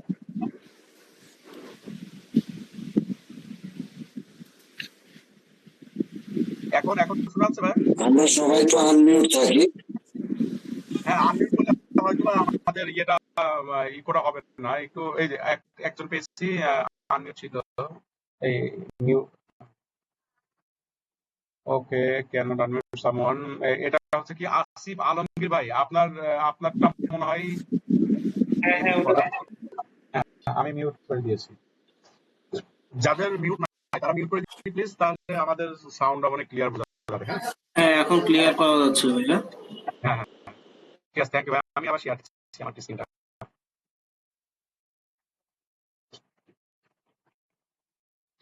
সো শিডিউলের অ্যারেঞ্জটা থাকবে, আর কোয়ান্টিটি হচ্ছে কি যে ভলিউম এবং প্রোডাক্টিভিটির উপর ডিপেন্ড করছে। কোয়ান্টিটি থাকতেই হবে এবং স্যাটিসফ্যাকশন কি আপনার কোয়ালিটি কেমন আসছে। ঠিক আছে? অর্থাৎ টাইম কস্ট কোয়ালিটি এটা সবচেয়ে গুরুত্বপূর্ণ কেপিআই এর জন্য। ঠিক আছে? সো আপনাকে টিসিকিউ মেনটেন করতেই হবে। টিসিকিউ যদি আপনি মেনটেন না করেন, তাহলে আপনার সার্ভিস নিয়ে কোশ্চেন উঠবে, আপনার টাইম নিয়ে কোশ্চেন উঠবে, আপনি অ্যাভেলেবেল না সেটা নিয়ে কোশ্চেন উঠবে, এবং আপনার মোটামুটি কস্টের উপরেও আপনি যে কস্ট এক্সপেন্সিভ, মানে আপনি যে এক্সপেন্সিভ সেটার উপর একটা প্রশ্ন উঠবে। ঠিক আছে? সো আমরা যখন কাউকে কেপিআই করতে যাব, সেই কেপিআইটা অবশ্যই আমরা মেনশন করব অথবা দেখব যে এই কেপিআই গুলো যে দিচ্ছি, এই কেপিআই গুলো টিসিকিউ এর মধ্যে পড়ছে কি না। ঠিক আছে? সো টাইম কস্ট কোয়ালিটিকে আমরা এনশিওর করব। ওকে, সো আমরা সিলেকশন প্রসেসটা কি? সিলেকশন প্রসেস হচ্ছে আমরা কেপিআই সিলেকশন করব, আমাদের যে স্কোপ গুলো আছে সেগুলো আমরা ক্লারিফাই করব, এবং কেপিআইটাকে আমরা এক্সপ্লোর করব এবং এটাকে ক্লাস্টারিং করব। ঠিক আছে? ক্লাস্টারিং কিভাবে করতে হয় সেটা আমরা দেখে নেব। এবং ফ্যাসিলিটেট দ্য কেপিআই সিলেকশন, আমরা যখন কোনো একটা কেপিআই করতে যাব তখন কিন্তু সেই কেপিআই করার জন্য কিন্তু গোল সেটিং ওয়ার্কশপ করতে হয় ভাই। গোল সেটিং ওয়ার্কশপ ছাড়া যদি আপনি কেপিআই করে দেন, সেই কেপিআই দেয়া না দেয়া ভাই সমান। কারণ আপনি সেই কেপিআই তখনই দেবেন যখন আপনার ওই কেপিআইটা শুধু আপনার ওই কেপিআই এর মধ্যেই থাকবে এবং আপনি যাকে দিচ্ছেন শুধু তার মধ্যে সীমাবদ্ধ থাকবে। ঠিক আছে? এবং আরেকটা কি, রিলেভেন্ট কোশ্চেন ফ্রেমিং করবেন এবং ভ্যালু ফ্লো অ্যানালাইসিস করতে হবে। এই যে ভ্যালু ফ্লো অ্যানালাইসিস চলে আসছে। ঠিক আছে? অর্থাৎ ভিসি আপনার এই ভ্যালু যে আপনি যে করছেন, এই টোটাল ভ্যালু ফ্লো অ্যানালাইসিস করতে হবে এবং কেপিআই ব্যালেন্সিং করতে হবে। কেপিআই যে শুধু দেব এরকম না, এই কেপিআইটা আপনার 4টা লেগের মধ্যে, অর্থাৎ ব্যালেন্স স্কোর কার্ডের মধ্যে যে 4টা লেগ আছে, 4টা পা আছে, এই 4টা পার সাথে আপনাকে ব্যালেন্সিং করতে হবে। ইমব্যালেন্স কেপিআই দেওয়া যাবে না ভাই, চাইলেও জোর করে হলেও দেওয়া যাবে না। যদি ইমব্যালেন্স কেপিআই দিয়ে দেন তাহলে ওই ইমব্যালেন্স কেপিআই এর জন্য তার পারফরমেন্স হারাবে। সেই পারফরমেন্স হারালে আপনি তাকে বকাঝকা করবেন, ফিডব্যাক দেবেন। এই ফিডব্যাক দিলে তার ডিমোরালাইজ হয়ে যাবে। ডিমোরালাইজ হয়ে গেলে তাকে আপনি সেই এমপ্লয়কে আপনি হারাবেন। সেই কোম্পানি সেই এমপ্লয়কে যদি আপনি হারান, তার জায়গায় আবার নতুন একটা লোক আনতে গেলে আপনার মিনিমাম 6 থেকে 7 লাখ টাকা এক্সপেন্স আসছে।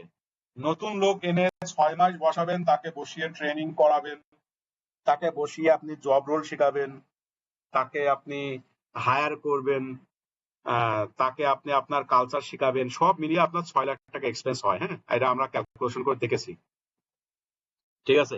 এবং follow up on KPI selection, ঠিক আছে।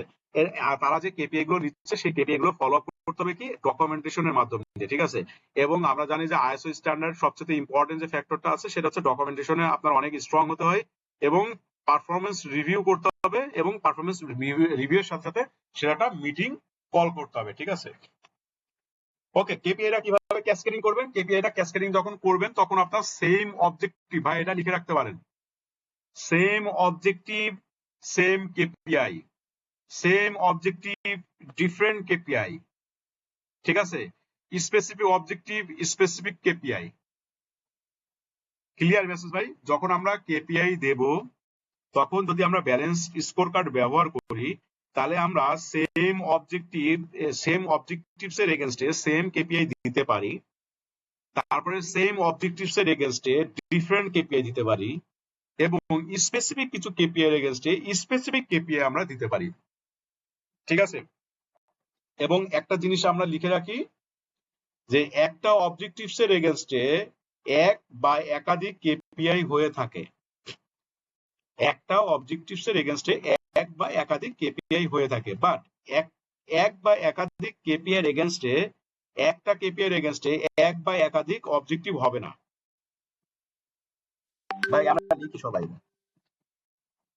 একটা অবজেক্টিভস এর এগেইনস্টে এক বা একাধিক কেপিআই হতে পারে কিন্তু একটা কেপিআই এর এগেইনস্টে এক বা একাধিক অবজেক্টিভ হবে না, ঠিক আছে।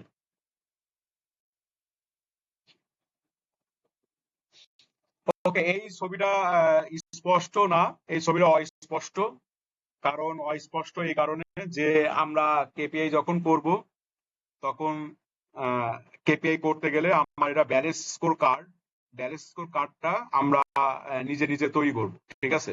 এই জন্য এই ছবিটা আর কি এইভাবে দেয়া যেন আপনারা কপি পেস্ট করতে না পারেন। আর ব্যালেন্স স্কোর কার্ড যখন আমরা হাত দেবো তখন কিভাবে আপনি অবজেক্টিভ লিখবেন, কিভাবে কেপিআই লিখতে হবে, কিভাবে তার টার্গেট সেট করবেন, তার বেঞ্চমার্কিং কিভাবে আসলো, তার এগেইনস্টে অ্যাচিভমেন্ট কিভাবে আসলো, অ্যাচিভমেন্টের এগেইনস্টে কিভাবে লাল নীল সবুজ হলুদ আসবে, এই সব জিনিসগুলো ওইখানে আপনাদের দেখানো হবে। সো আপনি যখন কেপিআই করবেন সেই কেপিআইটা আমি এতক্ষণ ধরে যা বলে আসছি এই 3-4টা ক্লাসে দেখেন এটার মধ্যে সবকিছু আছে, দেখেন যা বলে আসতেছি এতক্ষণ ধরে। সো আপনি মিশন সেট করবেন, ঠিক আছে। ভিশন কি হোয়াট পার্টটা আসবে আর মিশনের মধ্যে হাউ পার্টটা আসে। ভিশন হচ্ছে হোয়াট পার্ট আর মিশন হচ্ছে হাউ পার্ট, ঠিক আছে। এর এগেইনস্টে আপনি কি আসলো, কর্পোরেট স্কোর কার্ড আসলো। কর্পোরেট স্কোর কার্ড মানে যেটা বলেছিলাম যে মালিকের এবং বোর্ডের যে কেপিআই গুলো হয়ে থাকে, ঠিক আছে। আর এরপরে আসলো আপনার বিজনেস ইউনিটের মানে বিজনেস স্কোর কার্ড আসবে, আর তারপরে আসবে টিম অথবা ইন্ডিভিজুয়ালের, ঠিক আছে। টিম অথবা ইন্ডিভিজুয়াল মানে কি, যে যদি আপনি ডিপার্টমেন্ট হয়ে থাকেন তাহলে ডিপার্টমেন্টের একটা স্কোর কার্ড থাকতে পারে, কিন্তু এই ডিপার্টমেন্টের স্কোর কার্ডটা ক্যাসকেডিং হয় হচ্ছে ইন্ডিভিজুয়াল স্কোর কার্ডে, ঠিক আছে। সো আমাদের এখানে 3টা স্কোর কার্ড হবে, একটা হচ্ছে কর্পোরেট স্কোর কার্ড, একটা হচ্ছে বিজনেস স্কোর কার্ড, আর একটা হচ্ছে কি টিম অথবা ইন্ডিভিজুয়াল স্কোর কার্ড। ক্লিয়ার ভাই? আর হাউ পার্টটাতে কি আসছে ভাই, ভ্যালু স্টেটমেন্ট, এবং সেই ভ্যালু স্টেটমেন্টের মধ্যে 2টা পোর্শন থাকে, একটা হচ্ছে কোর ভ্যালুজ, একটা হচ্ছে কোর কম্পিটেন্সি। আমি এটা অনেকবার বললাম এবং বলেছি, আবারও বলবো, শেষ পর্যন্ত বলবো, ঠিক আছে। পারফরমেন্স ম্যানেজমেন্টের পোর্শন হচ্ছে 2টা, একটা হচ্ছে স্ট্র্যাটেজিক পার্ট, একটা হচ্ছে স্ট্র্যাটেজি পার্ট। স্ট্র্যাটেজিকের মধ্যে আছে মিশন, ভিশন, কোর ভ্যালুজ এবং কোর কম্পিটেন্সি। আর স্ট্র্যাটেজি পার্টের মধ্যে আছে হচ্ছে objective, KPI, target, action plan অথবা ইনিশিয়েটিভ, ঠিক আছে ভাই। সো আমরা এখানে যারা আমরা বিএসসি ব্যবহার করব, যদি আপনার অর্গানাইজেশন চাই তাহলে আপনি এখন বর্তমানে হার্ড পার্ট নিয়ে কাজ করতে পারেন, যেটা কেপিআই পার্ট, সেটা নিয়ে কাজ করতে পারেন। আর সফট পার্ট নিয়ে আপনি পরে আগাতে পারেন। সফট পার্ট কি হয়? সফট পার্ট হচ্ছে কোর ভ্যালুজ আর কোর কম্পিটেন্সি, ঠিক আছে?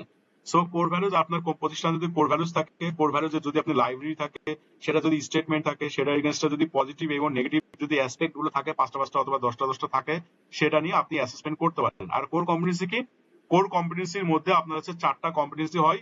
একটা হচ্ছে কোর কম্পিটেন্সি, একটা হচ্ছে ম্যানেজারিয়াল অথবা লিডারশিপ কম্পিটেন্সি, একটা হচ্ছে ম্যানেজার, একটা হচ্ছে আপনার ফাংশনাল কম্পিটেন্সি, আর একটা হচ্ছে আপনার টেকনিক্যাল কম্পিটেন্সি, ঠিক আছে?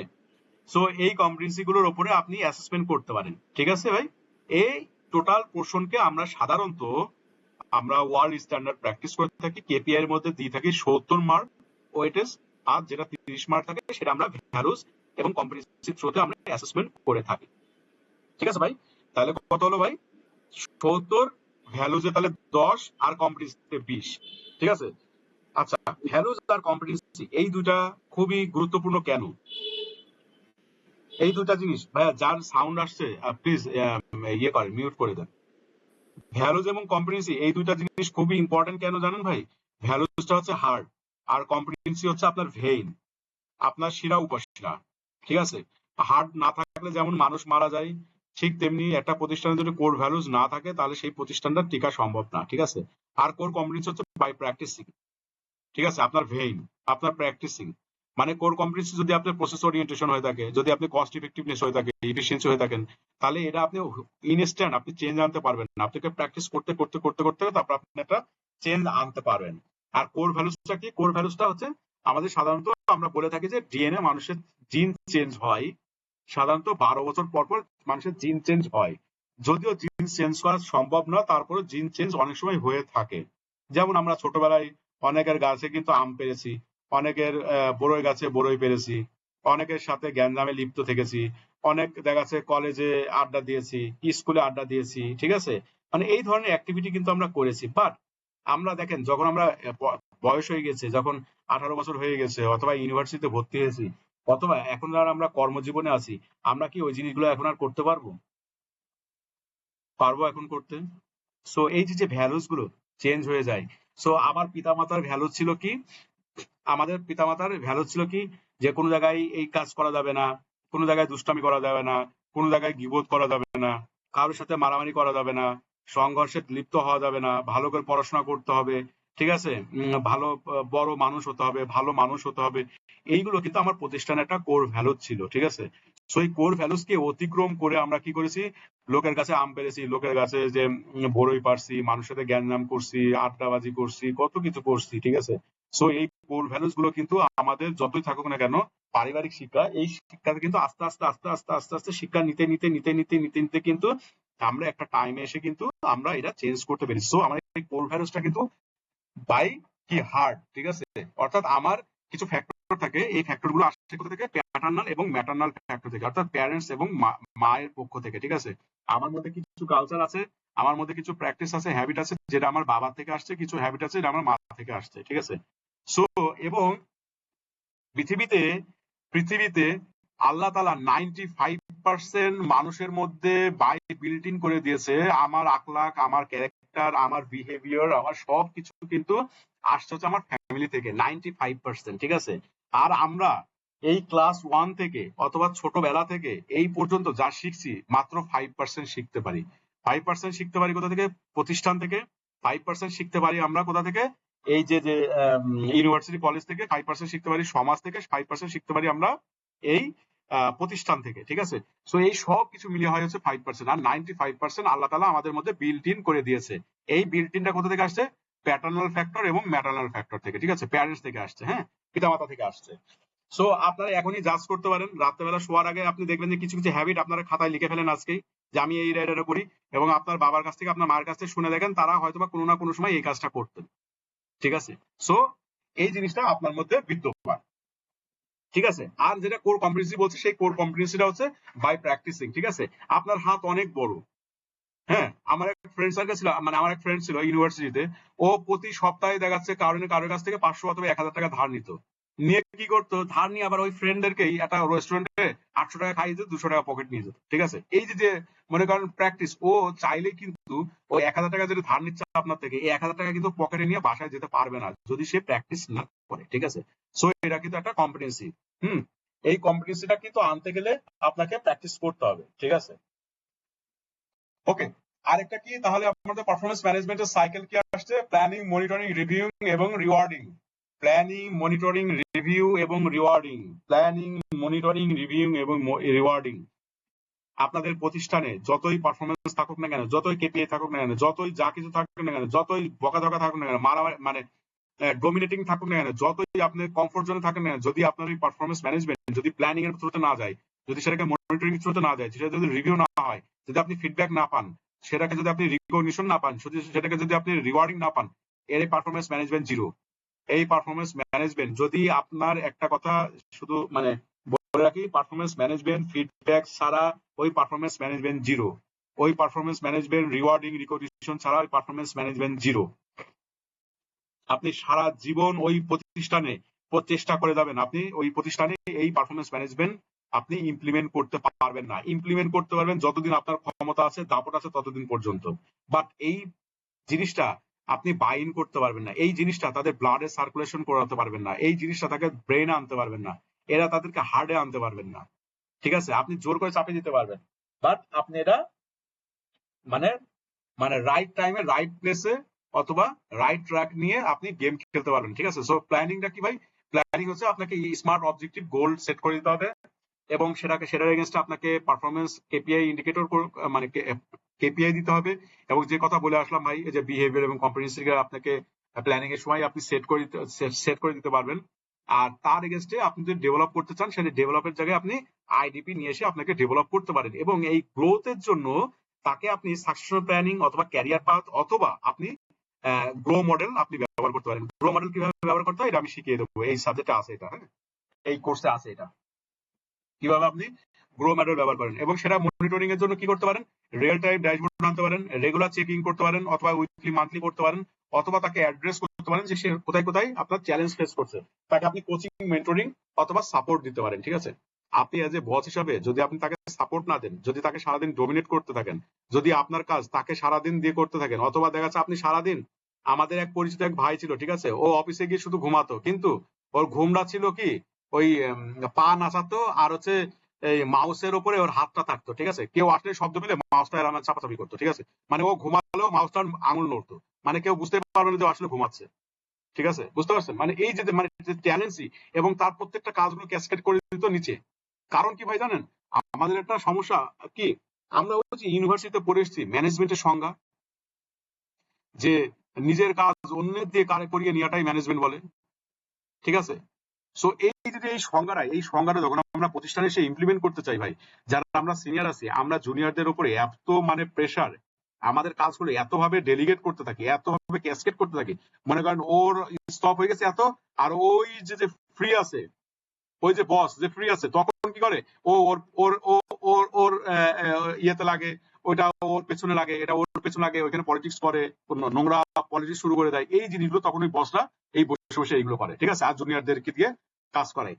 আর বাংলাদেশের নিয়ম তো আছে, যে যত বড় বস তার তত প্রমোশন, তার তত ইনক্রিমেন্ট।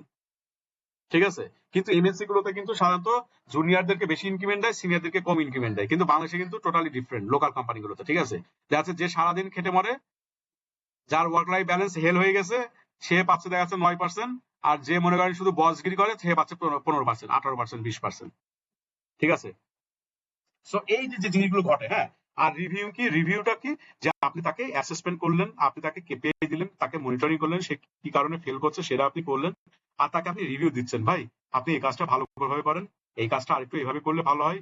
ঠিক আছে ভাই, সেলস করতে পারছেন না, চলেন না আমি যাই, আমি গিয়ে একটু দেখে আসি, চলেন না আপনার কি অবস্থা একটু দেখে আসি, আপনার কোথায় গ্যাপ আছে, চলেন আমি লার্নিং এন্ড ডেভেলপমেন্ট টিমকে বলে দিচ্ছি আপনি ট্রেনিংটা করেন, কোথায় ট্রেনিং লাগবে বলেন, টিএনএ করবেন, চলেন আমরা টিএনএ করি অথবা টিএনআই করি।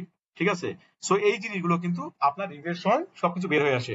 আর যেটা সেলফ অ্যাসেসমেন্ট করতে পারেন, তার পিয়ার রিভিউ করতে পারেন, 360 ডিগ্রি ইভ্যালুয়েশন করতে পারেন। কারণ কি ভাই, অনেক সময় দেখা যাচ্ছে কাজের চাপে অথবা কাজটাকে উদ্ধার করার জন্য মানুষের সাথে খারাপ ব্যবহার হচ্ছে, অথবা বিভিন্ন হচ্ছে প্রতিষ্ঠানের আপনার স্বার্থ দেখতে গিয়ে দেখা যাচ্ছে মানুষের সাথে একটু রাগারাগি হয়ে যেতে পারে, এটা কিন্তু স্বাভাবিক ব্যাপার।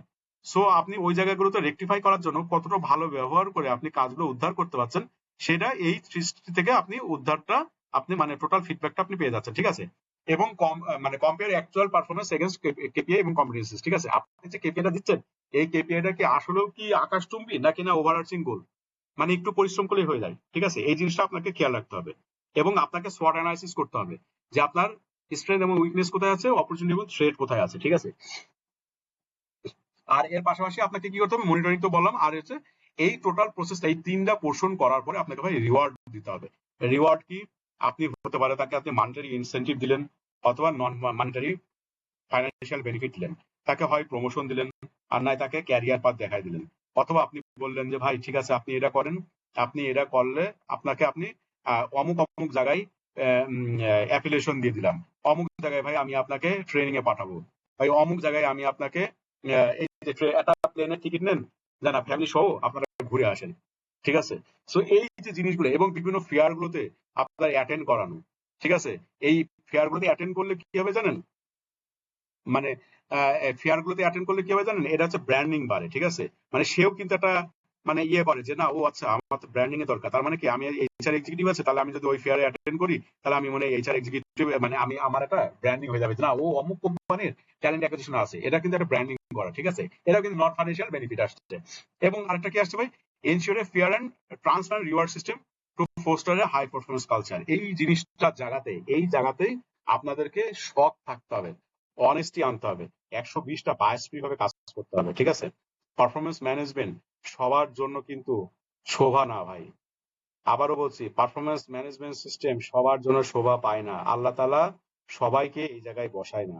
কারণ আমি প্রথম দিনই বলেছিলাম যে ওই যে চোখে কালো পর্দা আর একটা দাড়িপাল্লা নিয়ে দাঁড়িয়ে আছে, আপনাকে সমান জাজ করতে হবে। আপনার টিমে 10 জন লোক কে কতটুকু করতে পারলো এটাও আমি আপনাকে শিখিয়ে দেবো, ঠিক আছে।